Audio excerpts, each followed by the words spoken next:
Neves, I'm here. I'm ready for the Halloween special. Oh, yeah. Whole Scream franchise. Whole Scream. What the fuck? Is that a Terrifier mask? No, Nathan, didn't you read our Notion document? We're doing the X trilogy. X, Pearl, Maxxxine.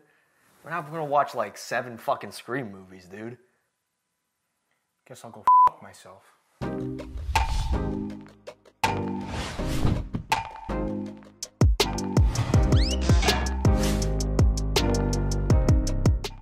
Welcome back to the Real Talk Podcast, episode 160. I'm your host, Nathan. I'm joined by the man himself, Matthew Neves, to my left. Thank you, thank you. And today, we are going to be discussing the X trilogy for the Halloween special. Hell yeah. I lost my banana costume. I apologize. That was legendary. In all fairness, we do have some Halloween themed. We got a film camera right here and stuff. And we're drinking some pumpkin spice coffees. yes, we are. Delicious, delicious. Happy Halloween, everybody. Last year, we did the whole Saw franchise, which was way more of a task. About 10 movies, yeah. This year, we decided, let's do a trilogy. Let's do a trilogy, but I wanted to talk about the X trilogy because of the fact that this trilogy came out of nowhere. Yeah. In the span of a year and a half, they made 3 movies, Ty Wested at least. I still don't believe it exists as a trilogy. It's such a weird trilogy that... Yeah, it's not like other trilogies like Terrifier or the new Halloween, the new Halloween trilogy, Right. where they're all pretty consistent. This one just like, you get X and then you get Pearl and Maxxxine, and all 3 of them, regardless of quality, are so different from each other. Yeah, they for sure are in different genres at times. Like, Yeah. they just go for a completely different style. Which I respect. I respect the Yeah. style. I respect A24 for pursuing this because, you know, one film is enough and then you get 2 more of these and you're just like, what the fuck? And how does it all come together? How do they do that? Because I think the only connections are Mia Goth's character and Ty West directing. The whole cast and everything is completely different in each film. That's right. Which I respect. You kind of have a different environment for each one. But they were super resourceful. I mean, from what I understand, the first 2 were like made on the same production block. Yes. And were made for a total of $1 million. That's pretty good. That's fucking incredible. For $1 million, they made 2 But you think about it, they reused the farm. Yep. Which is like huge. Yeah. Most of the film is, 90% of both films are Right. shot on the farm, essentially. Yeah, exactly. So for $1 million, man, these movies look great. I would say so. Yeah. The one complaint I wouldn't give for any of these movies is it looks ugly. It does not No. look ugly at all. And nowadays budgets are so inflated that like, $7 million is an indie film. You see those Blumhouse films, man? Like you see a lot of those movies, like what was the movie Tarot and stuff like that? Those look cheap. Yeah. Those and look bad. They look cheap and have much bigger budgets, right? Exactly. So I definitely applaud Ty West for making the most out of what he had. Absolutely, yeah. And you could tell the man's a student of film, like big time. I would agree on that. Look, whether you think it works or not, these films are full of like homage to Absolutely. classic slashers, Hitchcock, De Palma. Yes. A lot of. A lot of filmmakers, even Scorsese, talked about Pearl, and I can Did understand Scorsese that. talk about Pearl? Yeah, I think he said he liked that one. That doesn't surprise me. I mean, yeah, he doesn't talk about Maxxxine or X, but he talked about Pearl. Okay. But again, let's get into the first installment, X. Let's start with X. Came out 2022. From what I remember from the movie, it's pretty standard slasher film. It's this group of filmmakers who are trying to make a porno. That's right. Mia Goth is one of the porn actresses, and they go into this farm which is owned by this old couple. Very creepy old couple. Yeah. So creepy. And horny. And horny too, yeah. Which is a theme in all these films, by the way. For sure. And they're just trying to make the porno, and things get a little bit weirder, a little bit creepier. Some people are noticing some weird shit, and we find out the killer, and it's the old couple.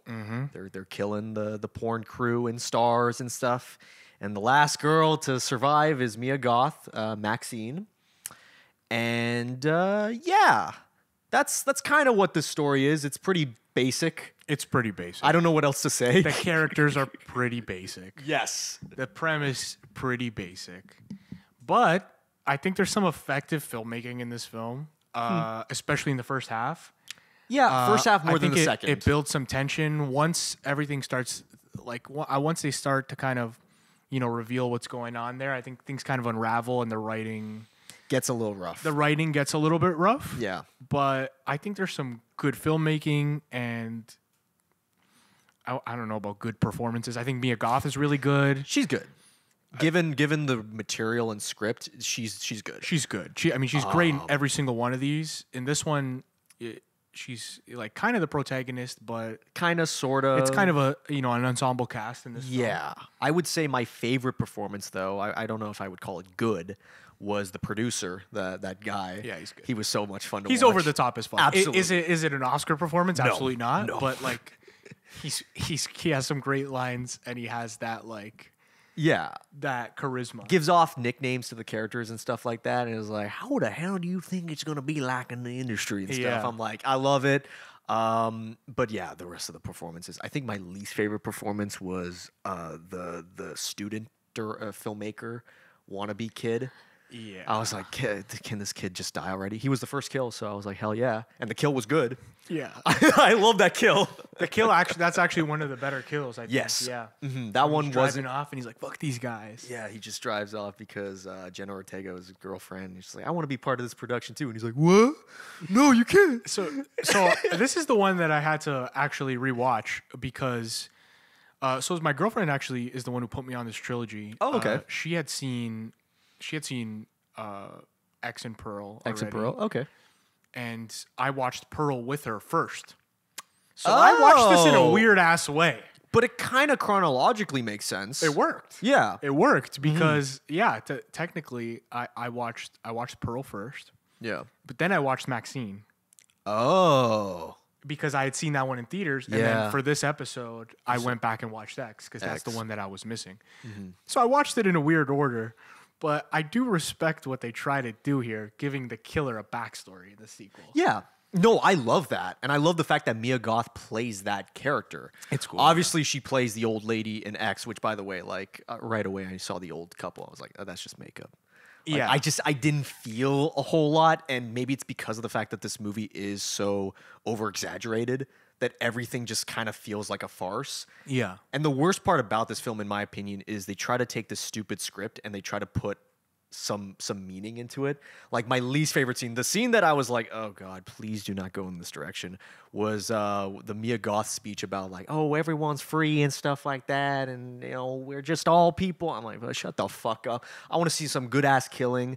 This dialogue is very predictable. Yeah. Like that's the one complaint I would say about X's. It's very predictable. The kills are sometimes good, but overall, I was pretty like, all right.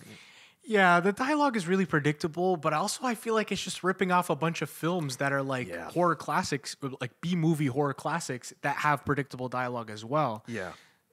They didn't need to try to add a layer to it, I don't think. I think we just wanted a good slasher. Good slasher, but like they take the elements from 80s films, both the good and bad. Sure. You can't take the bad guys. Come on. We got to learn from horror films back in the day, with this dialogue, these character moments. I don't feel a whole lot from it. Yeah. And especially the ending, like I was just like, all right, she just kills the old lady and just drives off. I didn't feel much. I don't know.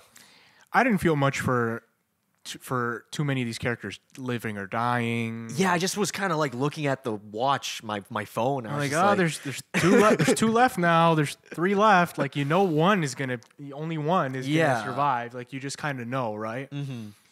And I wish I liked some of the characters a bit more. Yeah. What do you think about Kid Cudi in this movie? Thought he was okay. I think he has some funny lines. Yeah. He's I having think fun. The scene where they do his dick silhouette is pretty Yeah. hilarious. But that's the thing too. It's like you have Kid Cudi, and I remember seeing him in the movie Trap. He's having fun in that too. Like I think he's a great actor when it comes to those types of roles. I haven't seen him He's in Trap?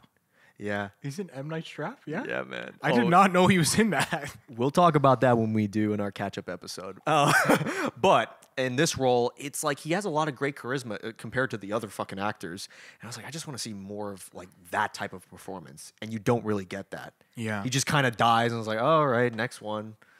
Even Jenna Ortega feels pretty underwhelming. I know. I thought they were like going somewhere with like this girl who's like, you know, uptight and then lets loose. But then they don't let it go anywhere. It's kind of like done. maybe you were assuming that she would be the last girl type of thing, and then she Right. wasn't. That's the only thing I can think of how they directed they showed her performance or her character, and it's just like, all right, well. Even, you know what? I'm not a fan of that ending too, that TV thing. Because you know how it's one of those movies where it like shows the aftermath and it's like, how did this happen 24 hours ago? And then they show it's like, oh, Maxxine's connected to the TV pasture or whatever. To the I'm like, okay. There's not much else to say about X. Like the worst thing about it is it's predictable. The best thing is the shots. I feel like a lot of the coverage, first half, great. It's fantastic cinematography in that movie. Love the look of it. I love the Especially split for the budget. screen. Yeah, Whenever really they good. do split screen, I love that. I feel like they did less of it in the second half though than the first. I agree. Yeah, So they did. that's what I would say. But like after that, I was like, like Pearl. Like okay, I heard Scorsese liked it. I heard a lot of people liked it. But after X, I was just like, what do you do after this? So I know. It just feels like it's hard to believe that this film has, you know, 2 sequels. Yeah.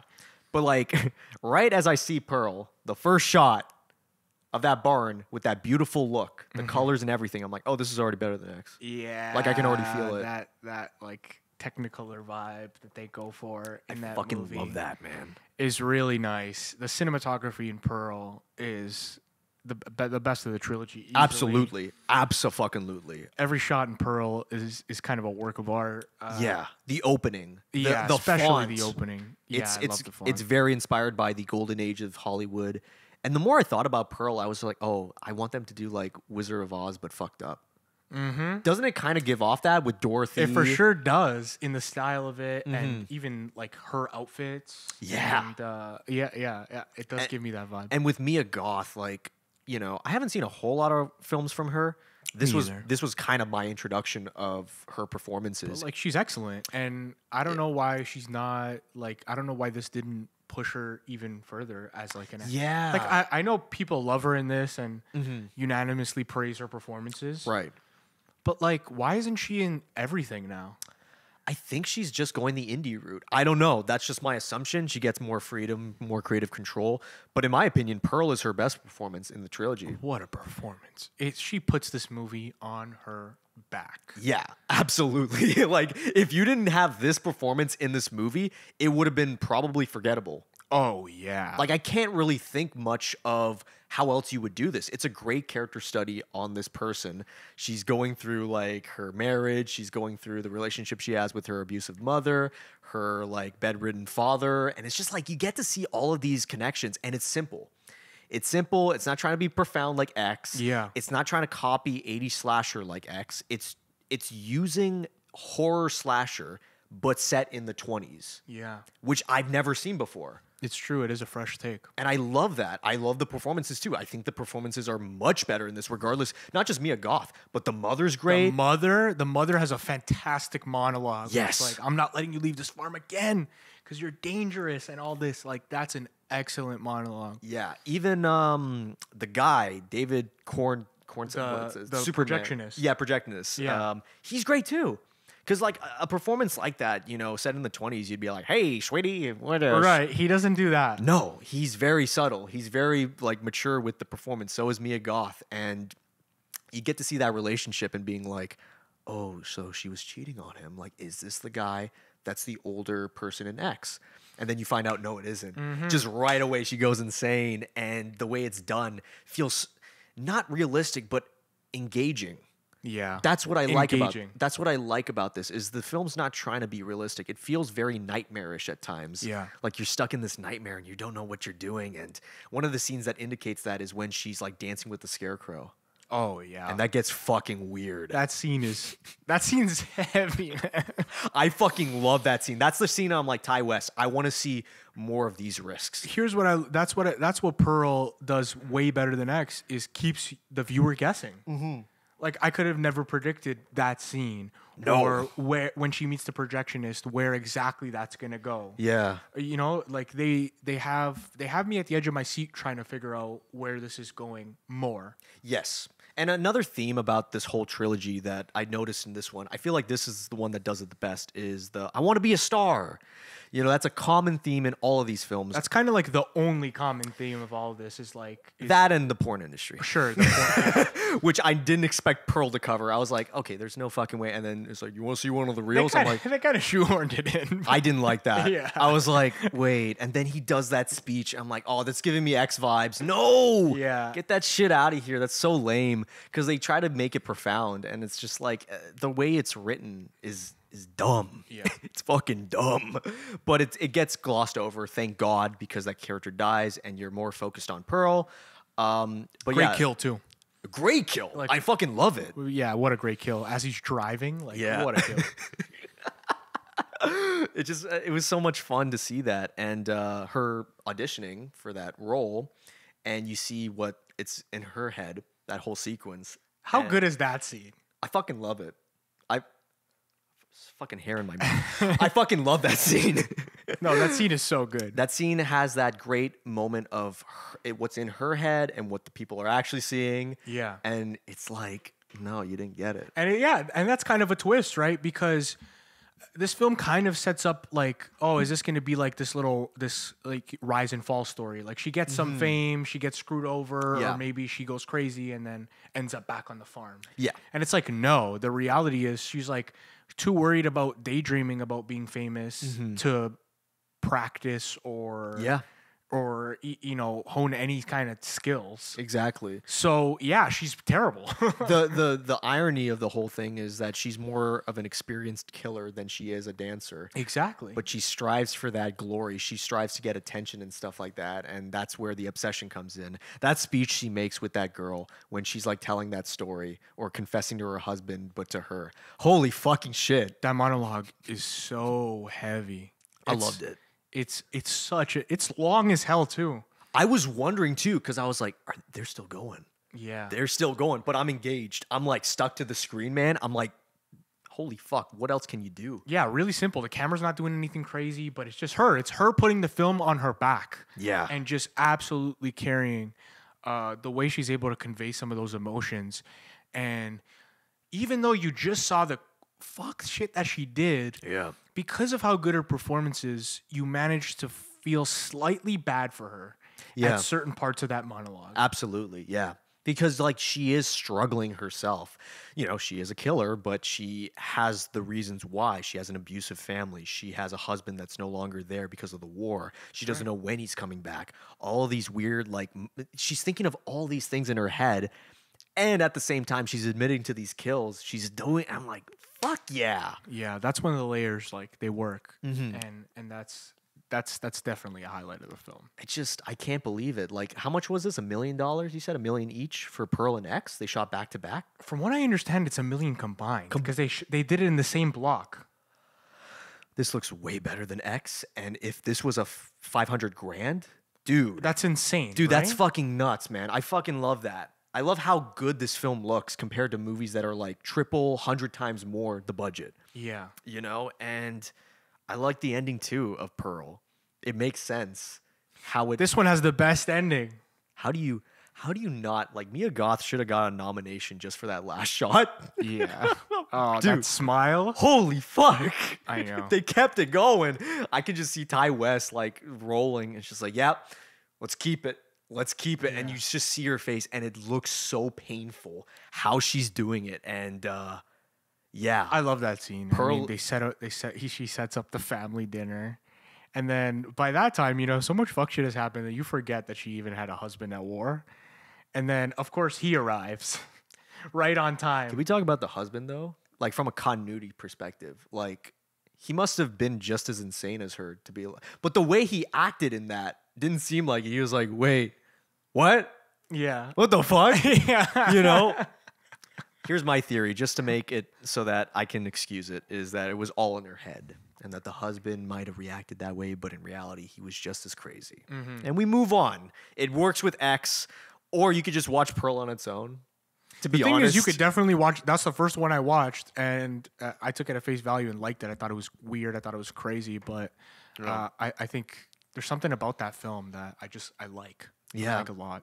I mean, That's what got me excited. So X was slightly disappointing for me. Then you get into Pearl, and I'm like, oh man, I'm fucking hyped, man. And then you see the trailer for Maxxxine, which I did. I was like, oh, I'm fucking hyped. Like, I think Ty West has got it. He's gonna end off this trilogy like he's gonna wrap it up, and it's gonna be so awesome.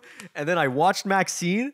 I was like, ooh, worst one. You really, I actually kind of think it's the second worst one. I think X is actually, I like Maxxxine a little bit more. I feel like Maxxxine had more wasted potential than X. Wasted potential, sure. I agree that it could have been so much better. I definitely agree with your Letterboxd review that it wants to be De Palma so bad. Oh my God. The thing is, I love De Palma. So just watch Body Double. Right. This is literally Body Double. Right. I was like, what the fuck? In the first half, though, I think Maxxxine works pretty well. It's similar to X, where the first half is solid, and then the second half just fucking falls on its face. The first half had me excited. There's this scene where Maxxine's in the alleyway, and she busts this guy's balls. God I'm like, damn. that's fucking cinema. I love that shot. Yeah. I love that. That's fantastic. That got me hyped. And do I love the killer side plot and her nerdy friend that like feels like a sitcom character? Like, Bro, he looks like Angry Black Nerd on YouTube, man. I was like, dude, they even gave him the fucking tape in his like. yeah, like, that come on. shit was tough. That's not That right. shit was tough. His kill was good though. I liked his kill. His kill was creative, but a lot of actors are in this film. Like a lot of fucking actors. This is the one that feels the most expensive. Yeah, I mean, there's a lot more side plots to follow, a lot more characters, a lot more locations. Yes. All of that. Mm-hmm. This one was a little bit more expensive. I think the budget was around $3 million for this film. That makes sense. So you go from like sharing $1 million for 2 films to like $3 million is a pretty big leap. But like people like, I think the most wasted actor in this film is Giancarlo Esposito as the agent. Yeah, because they don't do anything with it. I think his performance is fun. I loved it. I was like, it reminded me of Megalopolis, where it's like, finally, he's not like Breaking Bad. Yeah, and especially here, this came out before Megalopolis. It when did. He was still doing the Gus copycats for like 5 years in a row or more. Yeah, exactly, man. So this was, yeah. You know what I would have wanted from Maxxxine? Because, okay, spoilers. The killer is her father. Right. That was brought up in X in the beginning, so that's how they close the trilogy, and he has his own cult. And do you know what he's trying to do? Because I'm like thinking about it as I was watching. I was like, okay, wait. So he has a cult, right? And he's filming the cult, and he's sacrificing his daughter, or like exorcism her? I thought it was more of an exorcism vibe. Okay. Like he was taking the demons out of her. Right. So and he was trying to prove that like I could do this to my own daughter who's like in this thing. Like I don't But before that, before he lured her in, she was killing all the characters that she met in order for her to find out that it was her father. Like, that's when this film is falling apart for me, and it doesn't make any sense. The second half really falls on its face. Yeah. More so than X, because at least for the excuse you can give X is, like, it's just an 80s slasher. Like, there is no and it's a lot more simple in premise. This one is going for something big and tries to go for this big, grand De Palma ending and falls flat. Yeah, like, I was like, what the fuck are you doing? I think what would have been a better way to do this film is have Maxxxine find out right away that it's her father and all these kills are still happening. She teams up with her agent, Giancarlo, and they're like, all right, let's kill them. And they both do it. That way you have a relationship and you see more of their characters, especially Maxxxine, because we've seen her in X, but we don't really know her. Yeah. After Maxxxine, I still don't really know her. No, the first half they set it up. I like the audition scene that she has. That was good. I like some of those earlier scenes of her, still trying to make it and make it in Hollywood. Mm-hmm. But yeah, the whole thing with the dad and the kid, like I don't know about that. Even the detectives felt very like nothing. Kevin Bacon is just having it up. He was good. He's fun. I like Kevin Bacon. He's having a good time. Who's the other detective? Bobby. You know what I mean? It was the two detectives. They're both great, but man, they're fucking. The way they end, is like, wait, what? Did I miss something? Yeah. Like, really? Was something cut out of this, or Definitely. Some of these performances, it feels like they cut out so much from these characters. Bobby Cannavale and Michelle Monaghan, they play the detectives. Yeah. They get sidelined. I even wanted to see more of the director, played by Elizabeth Debicki. Yeah. Thought she was great, but like they don't really do much aside from, oh, one of our actresses died. Okay, Maxxine, let's make this film. And it's just like, I want more from these characters. They're great performances. That's the thing, too. These are way better performances than X. Yeah. I think all these actors are putting like a great performance in. It's just the writing is wasting them. Yeah. It's wasting them. And I'm like, what are you doing? I think this script needed a few more drafts. It just really did. If you're going to go for this grand thing, the script, it had to be the tightest script of all three, and it just wasn't. No, it was very sloppy. What I will give a positive, though, is similar to X and Pearl. Mainly X, and more follows this, is the split screen style. I love that when they do it in this film. I feel like they kind of just, it wears off, though. Like, I don't know why. Like, you have this great style with the split screen and the, like, slow motion and the framing. All that's, like, in the first half, and then the second half, I don't remember a whole lot from it. Yeah, I don't know. It feels like he's paying homage to so many things at times that it loses its own style. Because it's trying to copy too many other ones. Yeah. And I respect copying these styles, and I think Ty West does a great job sometimes. Yeah. Like, when it works, you get Pearl. Yeah, when it works, you get Pearl. There you go. When it doesn't work, you get, like, the climax of Maxxine, where you're just like... You get the Hollywood sign ending. Where you're just like, that's how it ends? I fucking hate it. And the worst part about it is this implies that they want to make more. Yeah. And I don't see any interest in another installment. What I would want to see from Ty West is don't go into horror. Do a completely different genre. This guy clearly knows how to make a film. Yes, 100%. With that being said, like this ending was tough, but Ty West, I want to see his next project. I'm interested. Same. I'm going to see it. Mm-hmm. He knows how to make a film. You can tell he's a student of film. Yeah. And while these films are not perfect, I think I rate them slightly higher just based on the ambition that they had. Even when it falls flat, I'm like, I can respect ambition. Like Megalopolis. Like, I can respect the ambition, and it's not like they were lazy. He was lazy. He was trying to go deeper and do these things that kind of fall flat, but I respect it, and I think Ty West, I want to see his next thing. I want to see him go away from horror. I know that's what he's known for. I hadn't seen his other like low budget stuff. He has one called Innkeepers.